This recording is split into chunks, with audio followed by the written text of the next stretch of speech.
నమస్కారం. నెక్స్ట్ న్యూస్కి స్వాగతం. ఈనాటి వార్తా విశేషాలు. వరద ప్రభావిత ప్రాంతాల్లో సహాయ చర్యలు ముమ్మరంగా సాగుతున్నాయని సీఎం చంద్రబాబు తెలిపారు. విజయవాడలో బుధవారం ఆయన మీడియాతో మాట్లాడుతూ ఎక్కడ ఎలాంటి అవసరం వచ్చినా తాము అండగా ఉంటామని భరోసా ఇచ్చారు. బురద తొలగింపు పనులు ప్రారంభమయ్యాయని చెప్పారు. 62 మెడికల్ క్యాంపులు ఏర్పాటు చేసినట్లు తెలిపారు. 2100 మంది పారిశుద్ధ్య సిబ్బందిని ఏర్పాటు చేసినట్లు తెలిపారు. 100కు పైగా ఫైర్ ఇంజన్లు సహాయక చర్యలో పాల్గొన్నాయని, పొక్లైన్లు, టిప్పర్ల ద్వారా వేస్టేజ్ ను తరలిస్తున్నామని తెలిపారు. అదేవిధంగా సహాయ చర్యలో 32 మంది ఐఏఎస్లు పనిచేస్తున్నారు. 179 సచివాలయాలకు 179 సీనియర్ అధికారులకు ఇన్ఛార్జీలుగా పెట్టాం. ఎవరైనా చనిపోతే మృతదేహాలను బంధువులకు అప్పగిస్తున్నాం. మృతుల కుటుంబాలకు 5 లక్షల పరిహారం అందించాలని ఆదేశాలు ఇచ్చామని ముఖ్యమంత్రి వెల్లడించారు. అవసరమైతే అన్ని ట్రాక్టర్లు ఎంగేజ్ చేస్తున్నాం. ఎక్కడన్నా ట్రాక్టర్ పోలేకపోతే చిన్న వెహికల్స్ పెట్టుకుంటున్నాం. అది కూడా అవసరమైతే ఈ యొక్క పవర్ బోట్స్ ఏవైతే ఉన్నాయో అవి కూడా ఉపయోగిస్తాం. ఒక 2 మాత్రం హెలికాప్టర్స్ కూడా ఉపయోగిస్తున్నాం. ఇంకొక పక్క డ్రోన్స్ కూడా చాలా సక్సెస్ఫుల్గా ఎక్కడికక్కడ బాగా చేయగలిగాయి. ఈరోజు ఒక 25 డ్రోన్స్ ఉపయోగించారు. రేపు ఇంకొక 30-40 దాకా అదనంగా వస్తున్నాయి. ఒక 60-70 డ్రోన్స్ కూడా ఉపయోగించి ఎక్కడెక్కడ వీలైతే అక్కడ వాళ్ళకి అందించడం కోసం నీళ్లుండేది ఇక్కడ దీనికి కూడా శ్రీకారం చుడుతున్నాం. ఓవరాల్గా ఈరోజు చాలా అబ్జర్వేషన్స్ అన్ని మేము డిస్కస్ చేశాం. రేపు మెడికల్ క్యాంప్స్ కూడా ప్రారంభం అవుతున్నాయి. ఎక్కడికక్కడ మెడికల్ క్యాంప్స్ అని పెట్టడం. అదే మరిగా నీళ్లు కూడా ఈరోజు నాకు చాలా దగ్గర నీళ్లు కంప్లైంట్స్ వచ్చాయి. దానిపైన ఇంకా ఎక్కువ బాటిల్స్ ఎన్ని వీలైతే అన్ని బాటిల్స్ ఇవ్వాలని చెప్పి అనుకున్నాం. ఆ వాటర్ కూడా సప్లై చేస్తాం. రెండోది రేపు ఒక 180 ట్యాంకర్స్ తీసుకొచ్చి ఎక్కడికక్కడ నీళ్లు ఇచ్చే కార్యక్రమం తీసుకుంటాం. రేపు సాయంత్రానికి అన్ని కూడా వాటర్ స్కీమ్స్ అన్ని కూడా రెడీ అవుతాయి. మెట్రో వాటర్ వర్క్స్ అంతా కూడా రెడీ అవుతాయి. కానీ ఆ నీళ్లు ఇమీడియట్గా తాగడానికి పనికిరావు. 2-3 రోజులు పడుతుంది, కొన్ని రోజులు పడుతుంది. ఆ వాటర్ని అంతా కూడా గైడ్ లైన్స్ ఇచ్చి స్నానానికి కానీ వాడుకుంటూ తర్వాత ఏ విధంగా ఎప్పుడు వాడచ్చో దానికి కూడా గైడెన్స్ ఇస్తాం. అదే మరి పవర్ స్టేషన్స్ అన్ని కూడా ఎన్ని వీలైతే అని చేస్తూ రేపు కానీ ఎల్లుండికి కానీ చివరి వరకు కరెంట్ ఇచ్చేదానికి కూడా శ్రీకారం చుడుతున్నాం. ఎక్కడైతే నీళ్లు పవర్ స్టేషన్లో, సబ్ స్టేషన్లో కానీ ట్రాన్స్ఫార్మర్ దగ్గర ఉంటే షార్ట్ సర్క్యూట్ కానీ షాక్ కొట్టే పరిస్థితి వస్తుంది. అలాంటివన్నీ కూడా ప్రికాషన్ తీసుకుని ఇమ్మీడియట్గా రెస్టోర్ చేయడానికి అన్ని ప్రయత్నాలు చేస్తున్నాం. దానికి కూడా స్పష్టమైన ఆదేశాలు ఇచ్చాం. ఇంకొక పక్కన ఫైర్ ఇంజన్స్ అన్ని కూడా తెప్పిస్తున్నాం. ఫైర్ డిపార్ట్మెంట్కి అప్పచెప్పాం. ప్రతి ఒక్క ఇంటిని బురదలో కూరుకుపోయిన ఇళ్ళన్నీ క్లీన్ చేసే బాధ్యత వాళ్ళకి అప్పచెప్పాం. ఎక్కడికక్కడ ఫైర్ ఇంజన్ తీసుకొచ్చి ప్రతి ఒక్క ఇంటి ముందర పెట్టి ఆ ఇల్లంతా క్లీన్ చేసే బాధ్యత ఆ ఇంట్లో ఉండే వాళ్ళందరితో కూర్చొని వాళ్ళ సూపర్విజన్లో అవన్నీ క్లీన్ చేసే బాధ్యత తీసుకున్నాం. రేపటి నుంచి ఎక్కడైతే క్లియర్ అయిపోయిందో అక్కడంతా కూడా ఎక్కడన్నా చెత్త అవన్నీ ఉంటే అవన్నీ క్లియర్ చేసి డ్రోన్స్ని సమర్థవంతంగా ఉపయోగించుకొని ఎక్కడన్నా డ్రైన్స్లో కానీ బ్లాక్ ఉంటే అవన్నీ తీసేసి వాటర్ అంతా డ్రైన్ అవుట్ చేయడం, డ్రైన్స్ అంతా క్లీన్ చేసేయడం. అదే సమయంలో బ్లీచింగ్ కానీ లేకుంటే ఏమి చేస్తే ఎఫెక్టివ్గా ఉంటుందో డ్రోన్స్ ఉపయోగించి ఏమైనా లిక్విడ్ స్ప్రే చేయగలుగుతామా, టోటల్ శానిటేషన్కి ఆ ఎక్సర్సైజ్ కూడా స్టార్ట్ చేస్తున్నాం. విపత్తు సమయంలో సహాయక చర్యలు ముమ్మరంగా సాగుతున్నాయని డిప్యూటీ సీఎం పవన్ కళ్యాణ్ తెలిపారు. అమరావతిలో నిర్వహించిన మీడియా సమావేశంలో ఆయన మాట్లాడారు. బుడమేరులో 90% ఆక్రమణలే విజయవాడకు శాపంగా మారాయని పవన్ అన్నారు. ఇలాంటి పరిస్థితుల్లో సీఎం చంద్రబాబు సమర్థంగా పనిచేస్తున్నారని కొనియాడారు. ఈ వయసులోనూ జేసీబీలు, ట్రాక్టర్లు ఎక్కి వరద ప్రభావిత ప్రాంతాల్లో పర్యటిస్తున్నారన్నారు. ఆయన్ను అభినందించాల్సింది పోయి విమర్శలు చేయడం సరికాదని వైసీపీ నేతలను ఉద్దేశించి హితవు పలికారు. వైసీపీ నేతలు ముందు సహాయ కార్యక్రమాల్లో పాల్గొనాలని, ఆ తర్వాతే ఆరోపణలు చేయాలన్నారు. 214 సహాయ శిబిరాలు చేశాం. దాదాపు 45,369 పైచిలుకు జనానికి ఈ సహాయ శిబిరాలు అకామిడేట్ చేశాయి. 213 మెడికల్ క్యాంప్స్.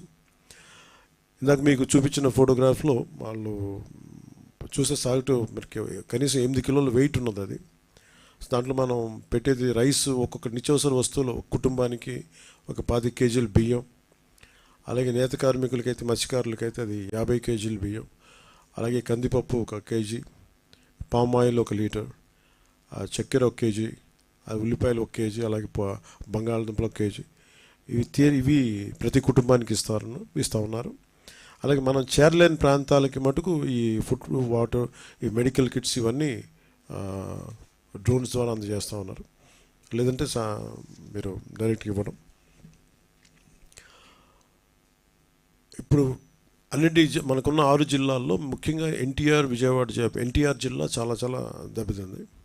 దాంట్లో search and rescue teams deploy చేస్తుంది. అలాగే ఎన్డీఆర్ఎఫ్ 26 టీమ్స్, అలాగే ఎస్డీఆర్ఎఫ్ 22 టీమ్స్, ఇండియన్ నేవీ నుంచి 2 టీమ్స్ వచ్చి సహాయక చర్యలో పాల్గొంటున్నాయి. అలాగే గుంటూరు జిల్లాకి ప్రత్యేకించి, మన ఎన్టీఆర్ జిల్లాకి ప్రత్యేకించి ఎంత ఇంపాక్ట్ అని చెప్పడానికి మనకి ఎన్డీఆర్ఎఫ్ వాళ్ళు 26 టీమ్స్ పంపిస్తే దాంట్లో 12 స్టేట్, మన 2 ఎన్డీఆర్ఎఫ్ మన నేషనల్ డిజాస్టర్ రెస్పాన్స్ ఫోర్స్ని పంపిస్తున్నాం. స్టేట్ డిజాస్టర్ రెస్పాన్స్ ఫోర్స్ 22 మనం డిప్లాయ్ చేస్తే 12 స్టేట్ టీమ్స్ ఇక్కడి నుంచే మన ఎన్టీఆర్ జిల్లాకే మనం చేయాల్సి వచ్చింది. అంత డ్యామేజ్ జరిగింది ఎన్టీఆర్ జిల్లాకి.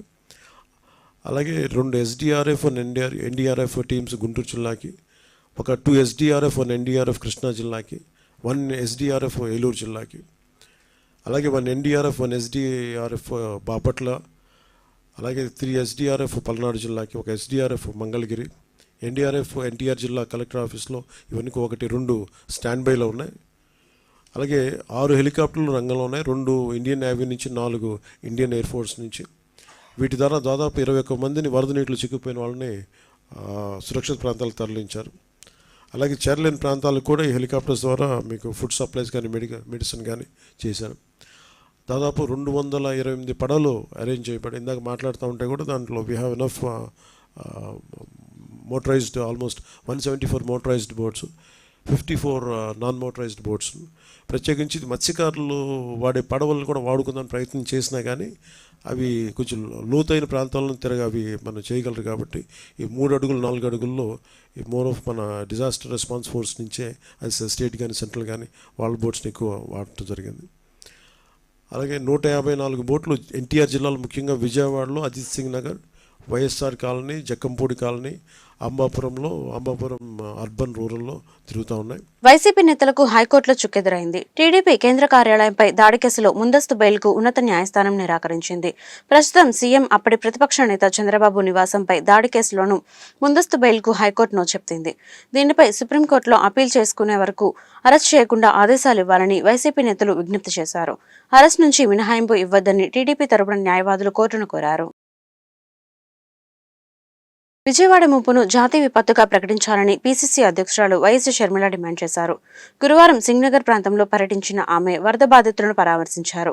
అనంతరం మీడియాతో మాట్లాడారు. కేంద్ర రాష్ట్ర ప్రభుత్వాలు బాధితులను పూర్తి స్థాయిలో ఆదుకోవాలని కోరారు. వరద ప్రాంతాల్లో సీఎం చంద్రబాబు పర్యటించి ప్రజలకు ధైర్యం చెప్పడం మంచి విషయమన్నారు. బుడమేరు రక్షణకు వెంటనే చర్యలు ప్రారంభించాలని ప్రభుత్వాన్ని కోరారు. తెలంగాణలో హైడ్రా మాదిరి బుడమేరు ఆక్రమణను తొలగించాలని సూచించారు. ఎంక్వైరీ జరగాల్సిన అవసరం ఉంది. అసలు ఇలాంటివి మళ్ళీ జరగకుండా ఎందుకు కట్టడి చేయలేమో ప్రభుత్వాలు ఆలోచన చేయాలి. బికాజ్ ఇంత ముందు కూడా ఇలాంటిదే జరిగింది అని వింటున్నాం. ఈసారి అయితే వచ్చిన ఫోర్స్ కి బీమ్స్ కూడా దెబ్బతిన్నాయి. ఇది సామాన్యమైన దెబ్బ కాదు. ఇంత హిస్టారికల్ బ్యారేజ్, ప్రకాశం బ్యారేజ్ కి ఇంత పెద్ద దెబ్బ తగిలింది అంటే దీన్ని చాలా సీరియస్ గా తీసుకోవాల్సిన అవసరం ఉంది. కఠినంగా శిక్షించకపోతే, పెనాల్టీ పెద్దగా లేకపోతే మళ్ళీ జరిగే అవకాశం ఉంది. కాబట్టి ఇది చాలా సీరియస్ గా తీసుకోవాల్సిన అవసరం ఉంది. అంతేకాకుండా యాజ్ సూన్ యాజ్ పాసిబుల్ మరమ్మతులు కూడా చేయాల్సిన అవసరం ఉంది. గత ప్రభుత్వం, జగన్మోహన్ రెడ్డి గారి ప్రభుత్వం కనీసం ఎన్నో ప్రాజెక్టులకు కనీసం యాన్యువల్ మెయింటెనెన్స్ కూడా చేయలేదు. రాజశేఖర రెడ్డి గారు కట్టిన ప్రాజెక్టులకు కూడా కనీసం యాన్యువల్ మెయింటెనెన్స్ కూడా చేయకపోతే చాలా చోట్ల చూసాం మనం. గేట్లు కూడా ఊడి నదులలో తేలడం చూసాం. అలాంటి పరిస్థితులు రాకుండా ఈ ఒక్క బ్యారేజ్కే కాదు, మిగతా ప్రాజెక్టులు అన్ని కూడా రాష్ట్రంలో ఎక్కడెక్కడ ఏమేమి అవసరాలు ఉన్నాయో ముఖ్యమంత్రి దృష్టి పెట్టాల్సిన అవసరం ఉంది. వాటన్నిటినీ కూడా నివారించిన అవసరం ఉంది. మరొకసారి ఇంత వరద, ఇంత ఘోర విపత్తు వస్తుందని ఎవరమూ ఊహించలేదు. కానీ రెయినీ సీజన్ అంటేనే రెయిన్స్ వచ్చే సీజన్ కాబట్టి వీలైనంత వరకు ప్రికాషనరీగా ముందే ప్రభుత్వాలు, అధికారులు ఆలోచన చేసి డ్యామేజ్ కంట్రోల్ మోడ్లోనే రెయినీ సీజన్ మొదలు నుంచి ఉండాలని కాంగ్రెస్ పార్టీ కోరుతుంది. ఈ బ్యారేజ్కు సంబంధించి వెంటనే చర్యలు తీసుకోవాలి. ఎవరు దీనికి అకౌంటబుల్లో, ఎవరు దీనికి రెస్పాన్సిబుల్లో వెంటనే కనుక్కోవాల్సిన అవసరం ఉంది. కఠినంగా శిక్షించాల్సిన అవసరం ఉంది. ఎందుకంటే ఇది మళ్ళీ రిపీట్ కాకూడదు కాబట్టి. బుడమేరుకు మళ్లీ క్రమంగా వరద పెరుగుతోంది. మంగళవారం సుమారు 1000 క్యూసెక్లు ప్రవాహం కొనసాగింది. కానీ బుధవారం ఎగువ ప్రాంతం నుంచి 8000 క్యూసెక్ల వరద వస్తుందని అంచనా వేస్తున్నారు. దీంతో మరో అడుగు పెరగొచ్చని అధికారులు అంచనా వేస్తున్నారు. గండి పడిన చోట ప్రస్తుతం బుడమేరు ప్రవాహం 3 అడుగులకు చేరింది. ఇప్పటికే మొదటి గండిని పూడ్చారు. మిగతా 2 గంటలు పూడ్చేలా పనులు జరుగుతున్నాయి. పెరుగుతున్న వరద ప్రవాహంతో పనులకు ఆటంకం కలుగుతోంది. మంత్రులు నారా లోకేష్, నిమ్మల రామానాయుడు దగ్గరుండి పనులను పర్యవేక్షిస్తున్నారు. మళ్లీ ప్రవాహం పెరుగుతుందని స్థానికులను అధికారులు అప్రమత్తం చేస్తున్నారు. మిగిలిన గంటలు పూడ్చే ప్రక్రియను పర్యవేక్షించాలని నిమ్మల రామానాయుడిని లోకేష్ కోరారు. క్షేత్రస్థాయిలోనే ఉండి పర్యవేక్షించాలన్నారు.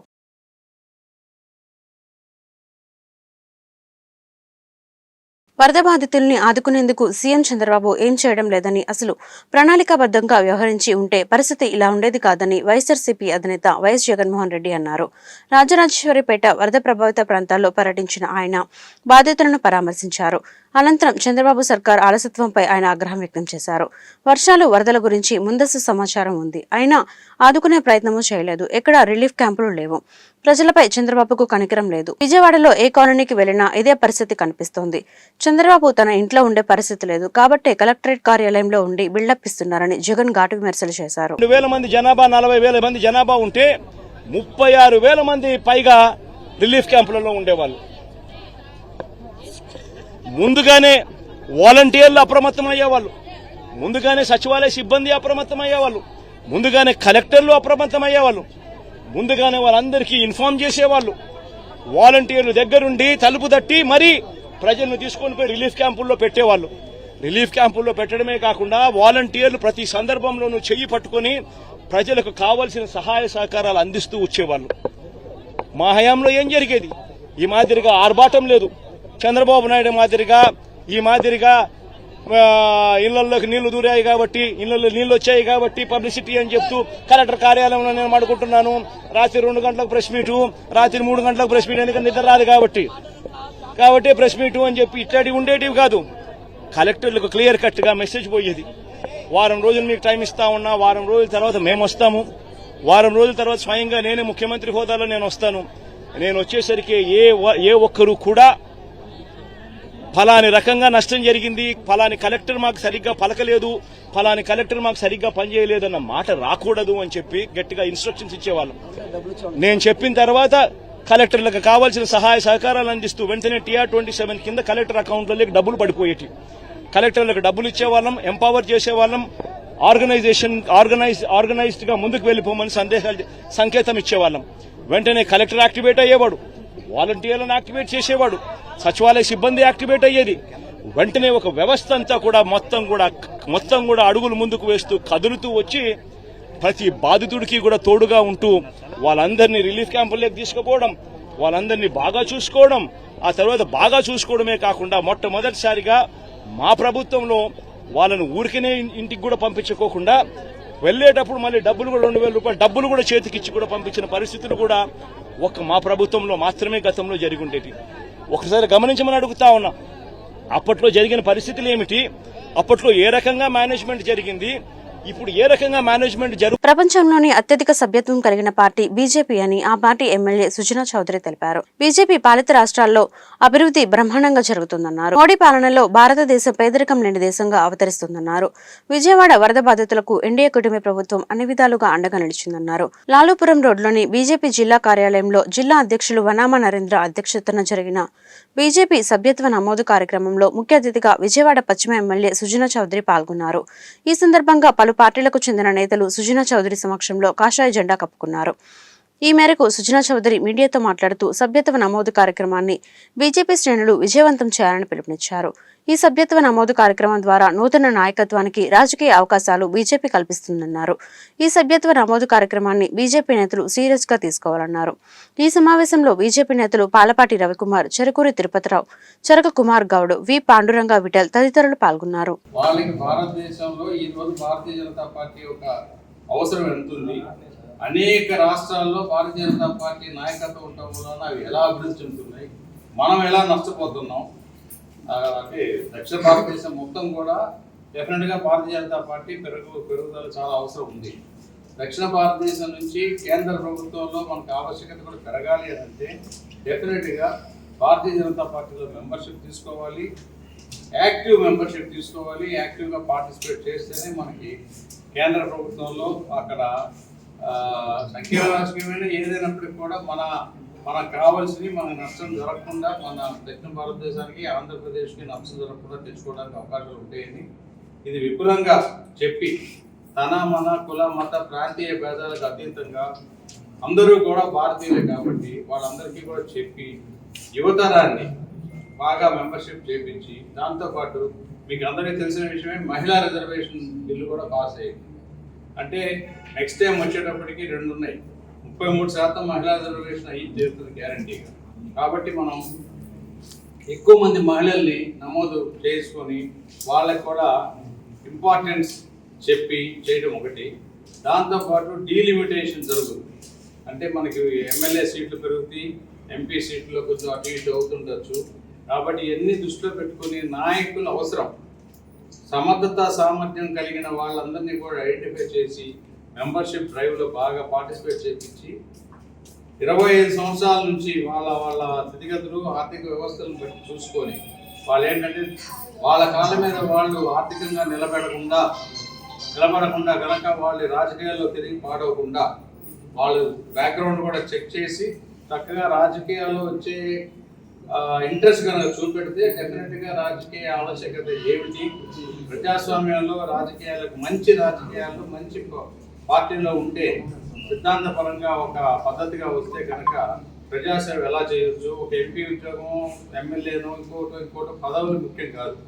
పదవులు అంటే ఆ పదవికి వన్నె తేవాలి, మంచి దాన్ని పేరు సంపాదించుకోవాలనుకుంటే పదవి కంటే ముఖ్యం ప్రజాసేవ. ఎమ్మెల్యే అయినా ఎంపీ అయినా ముందు ప్రజాసేవ చేయాలి, చేయగలిగిన శక్తి ఉండాలి.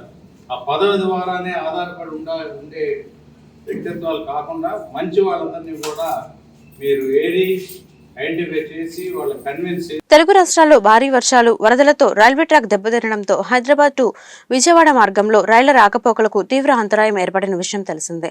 మహబూబాబాద్ జిల్లాకే సముద్ర సమీపంలో ట్రాక్ మరమ్మతులు పూర్తి కావడంతో ఈ మార్గంలో రైలు సర్వీసులను పునరుద్ధరించారు. అయితే గురువారాల్లో కొన్ని రైళ్ల సర్వీసులను రద్దు చేయగా ఈ రోజు మరికొన్ని రైళ్లను దారి మళ్లించినట్లు అధికారులు వెల్లడించారు. దీంతో హైదరాబాద్, సికింద్రాబాద్ నుంచి విశాఖ వెళ్లే గోదావరి, గరీబ్రేద్ రైళ్లు 2 గంటలు ఆలస్యంగా బయలుదేరనున్నాయి. అదేవిధంగా హైదరాబాద్, సికింద్రాబాద్ నుంచి విశాఖపట్నం వెళ్లే గోదావరి ఎక్స్ప్రెస్, గరీబ్రేద్ రైళ్లు ఆలస్యంగా నడవనున్నాయి. గోదావరి ఎక్స్ప్రెస్ రైలును కాజీపేట, వరంగల్, మహబూబాబాద్, ఖమ్మం స్టేషన్ల మీదుగా కాకుండా పిడుగురాళ్ల, గుంటూరు, విజయవాడ మీదుగా మళ్లించనున్నారు. దీంతో పాటు మహబూబానగర్, విశాఖ, ముంబై, ఎన్టీటీ, విశాఖ, సికింద్రాబాద్, కాకినాడ టౌన్, బీదర్, మచిలీపట్నం రైలును సైతం పిడుగురాళ్ల, గుంటూరు, విజయవాడ మీదుగా మళ్లించనున్నారు. ప్రకృతి విపత్తులు సంభవించినప్పుడు సమాజ హిత కార్యక్రమాల్లో ఇండియన్ ఛాంబర్ ఆఫ్ కామర్స్ ఎప్పుడూ ముందుంటుందని అధ్యక్షులు ఆతుకూరి ఆంజనేయులు తెలిపారు. విజయవాడ వరద బాధితులను ఆదుకునేందుకు వ్యాపార వర్గాలు తమ వంతు సహకారం అందించి మానవత్వం చాటుకోవాలన్నారు. గుంటూరు ఛాంబర్ ఆఫ్ కామర్స్ కార్యాలయంలో బుధవారం ఏర్పాటు చేసిన మీడియా సమావేశంలో ఆతుకూరి ఆంజనేయులు మాట్లాడుతూ నిత్యావసర వస్తువులు అయితే నేరుగా బాధితులకు అందించాలని సూచించారు. ఈ విషయంలో స్థానిక అధికారులు, రాజకీయ నాయకులు సలహా తీసుకోవాలన్నారు. డబ్బులు అయితే సీఎం సహాయ నిధికి లేదా వరద బాధితుల కోసం ప్రత్యేకంగా ఏర్పాటు చేసిన బ్యాంక్ అకౌంట్లకు ట్రాన్స్ఫర్ చేయాలన్నారు. గతంలో ఛాంబర్ ఆఫ్ కామర్స్ ఆధ్వర్యంలో వ్యాపార వర్గాలు చేసిన సహాయ కార్యక్రమాల గురించి ఈ సందర్భంగా వివరించారు. ఈ సమావేశంలో ఛాంబర్ ఆఫ్ కామర్స్ సభ్యులు టీఎల్వి వీరాంజనేయులు, శివకుమార్, నాగేష్, శంకర్, శ్రీనివాస తదితరులు పాల్గొన్నారు. రాష్ట్ర వ్యాప్తంగా మన జిల్లా వ్యాప్తంగా కూడా వర్షాలు పడి నేను పెద్ద తుఫానుగా మారి కొన్ని చోట్ల జనం పోవడానికి వీలైన పరిస్థితి, కొన్ని చోట్ల తెగిపోయి విజయవాడ లాంటి ప్రాంతాల్లో కనీసం 7 చోట్ల 10 అడుగులు మించి నీళ్ళు వచ్చి బయటికి రావడానికి ఇబ్బంది లేని పరిస్థితుల్లో ప్రభుత్వం అనేక సహాయం చేస్తున్నప్పటికీ కూడా అనేక మంది ఇబ్బంది పడుతూ ఉన్నారు. కాబట్టి మనం జాగ్రత్త పడిందంటే ఛాంబర్ ఆఫ్ కామర్స్ ఎప్పుడు కూడా వరద బాధితులు కానీ ఈ సైక్లోన్ కానీ వచ్చినప్పుడు లాస్ట్ ఇయర్ ఏం చేస్తామంటే 3 లారీలు ఐటీసీ అట్లాగే మన మాణిక్యవేలు సహకారం ఛాంబర్ ఆఫ్ కామర్స్ మెంబర్ సహకారంతో తిరుపతి, కడప, నెల్లూరు కొన్ని వస్తువులు, దుప్పట్లు మన గుడ్డలు పంపించడం జరిగింది. అలాగే కరోనా టైంలో కిరాణా వ్యాపారస్తులు ఏం చేస్తారంటే ఎక్కడైతే జనం పోవడానికి వీలైన పరిస్థితున్నప్పుడు కూడా ప్రాణాలు తెగించి ఆటోలు పెట్టి నిత్యావసర వస్తువులు తక్కువ రేటు చక్కటి మొత్తం అందజేయడం జరిగింది. అదే ముస్లిం తోఫాకి దాదాపు 5,000 మందికి ఒక్కరోజు తయారు చేసి మన గీటలు జరిగింది మనం పంపిణీ చేసాం. అంటే మనం ఏం చేస్తామంటే కరోనా టైం కానీ విపత్తు టైం కానీ అనేక చోట్ల విశాఖపట్నం, రేపాళ్ళు అనేక చోట్ల ఇబ్బంది వచ్చినప్పుడు ఛాంబర్ ఆఫ్ కామర్స్ సహజంగా మనం పోగు చేయడం కానీ మేము వీటం కానీ చేసి వ్యాపారస్తులు కలిసి పనిచేయడం జరిగింది. అట్లాగే రెడీమేడ్ వాళ్ళైతే ఒక మాది వాళ్ళ కుట్లో ఉన్నటువంటి వస్తువులు ఏవైతే ఉన్నాయో గుడ్డలు ఇస్తే ఛాంబర్ ఆఫ్ కామర్స్లో ఈ సైజు వాళ్ళు తయారు చేసి స్కూల్స్లో కానీ పేదవాళ్ళకి కానీ పంపాం. అంటే ఈ ఛాంబర్ ఆఫ్ కామర్స్ అనేక మందికి స్టూడెంట్స్కి మేధావులైన వాళ్ళకి పార్టీ కానీ కులం కానీ మతం కానీ చూడడం మేధావులై ఉండాలి. మేధావులై ఉంటే స్కాలర్షిప్లు అనేక మందికి 100-150 మంది సంవత్సరాలు ఇచ్చేవాళ్ళం, ఇస్తున్నాం కూడా. ఇదంతా కూడా వ్యాపార వర్గాలు సహాయ సహకారం చేస్తున్నాం. కాబట్టి నేను రిక్వెస్ట్ చేసేది ఏంటంటే వ్యాపార సంస్థలన్నీ కూడా పాత గుంటూరు జిల్లా కానీ ప్రకాశం జిల్లా కానీ రాష్ట్ర వ్యాప్తంగా ఉన్నటువంటి వ్యాపార వర్గాలు అందరూ కూడా సాధ్యాసాధ్యాలను బట్టి మీకు ఓపిక ఉండి మీ సభ్యులు ఇష్టపడితే వస్తువులు పోగు చేసి మీరే డైరెక్ట్ వెళ్ళి అక్కడ ఎంఆర్ఓ కానీ కలెక్టర్ కానీ రాజకీయ నాయకులు ఎవరితో వాళ్ళకి కలిసి ఏ ఊళ్ళో ఎంతమందికి ఎక్కడికి ఇవ్వాలని చెప్పేసి. ఈ వార్తలు ఇంతటితో సమాప్తం. మరొక బులెటిన్లో మళ్ళీ కలుద్దాం. నమస్కారం.